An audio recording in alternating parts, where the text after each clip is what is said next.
So it has been a good while since I've cooked up a big rack of beef ribs on my offset. I've also got a new offset, my 250-gallon primitive pit, and I haven't used that as much as I'd like to recently, so I want to get a cook going. And it just so happens I was in my local butcher's the other day and they had some big old dino ribs. You know, the kind served by places like Louis Miller, Terry Black's. Big old rack, really happy to find these locally. However, when I got home, I was checking this out, checking out the marbling, and noticed this massive gash in it all the way down to the bone. So I was pretty gutted about that, to be honest. So got to deal with that, which is a bit annoying, but it should be fine. So we're going to season these up pretty simply with salt and pepper and a little bit of seasoned salt. Get an old shaker, and I'm going to go in with about 2 parts black pepper to 1 part diamond crystal kosher salt ish.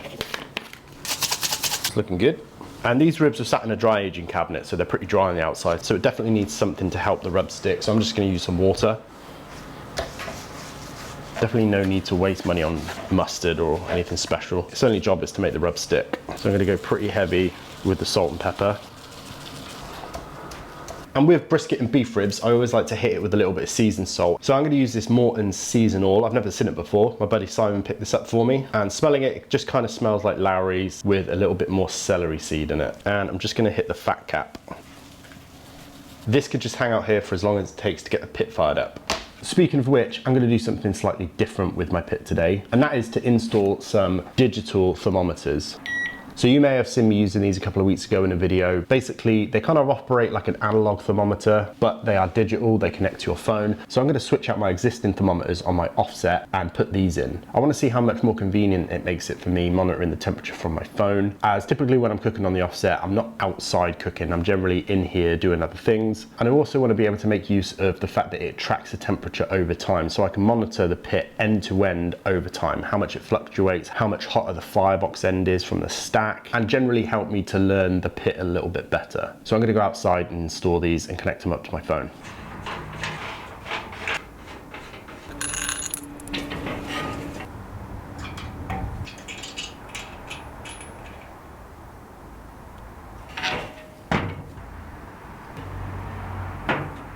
That does not look too bad. Switch them on, just getting paired up with my phone.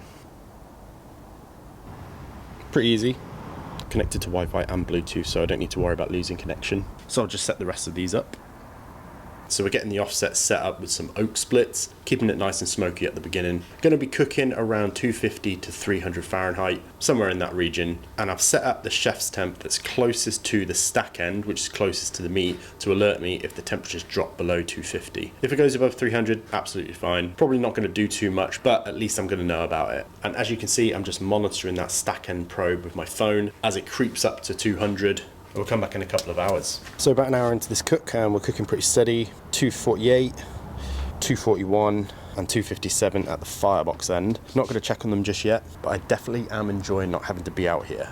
And when it comes to barbecue gadgets for me, I generally find a lot of them unnecessary for me personally and how I like to cook. I generally like to go for a no fuss approach and try and limit the number of things I add to my process, whether that be making sure batteries are charged or making sure things are connected to Bluetooth and Wi-Fi. But because I make YouTube videos, when it comes to cooking, I'm typically not standing around waiting for something to do. And for those of you that cook on offsets, you know that you need to keep on top of temperatures, monitoring how your wood's burning, what kind of smoke you're getting, maybe break down the coals. But more often than not, I'm either inside prepping something else for the video, or I'm trying my best to get last week's video edited and published. So the fact that I don't need to leave my office to know whether I need to go outside and tend the pit and add more wood is a great thing. And definitely one of those times where the product isn't a solution to a problem that I don't have. So we'll keep monitoring temps and cook these beef ribs. So about 2 hours into this cook, not going to start spritzing, everything's feeling nice and soft. Bark looks like it's going to be a good one. Keep cooking around 250 up to 300, I reckon, for another 6 hours or so. So a total cook time of about 7.5 hours, I think, and I've pretty much done nothing to these.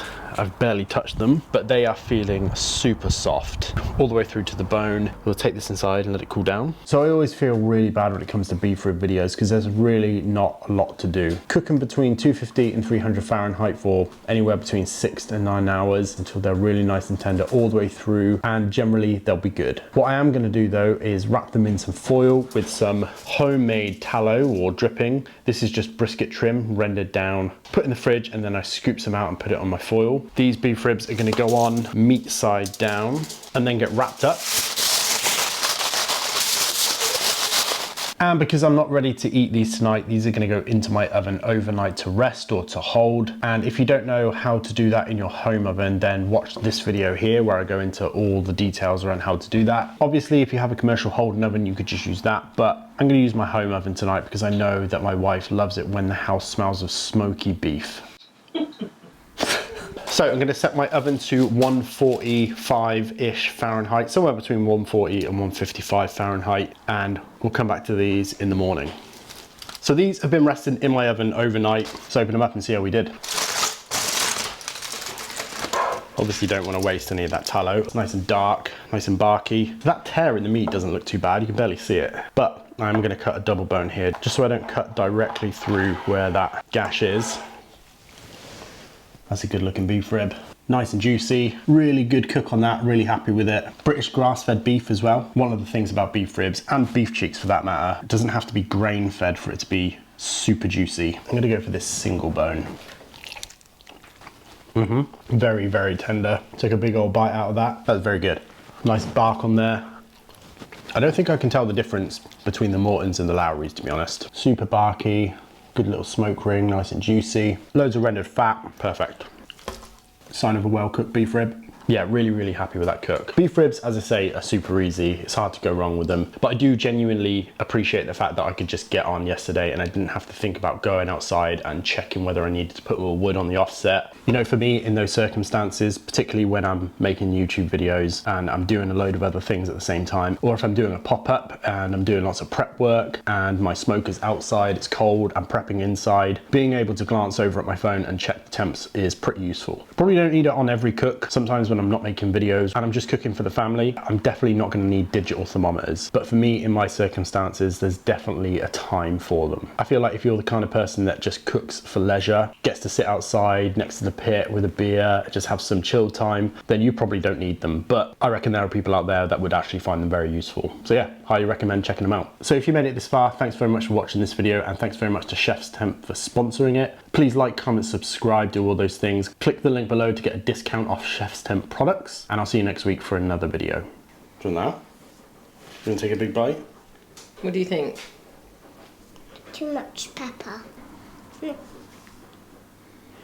think it looks good.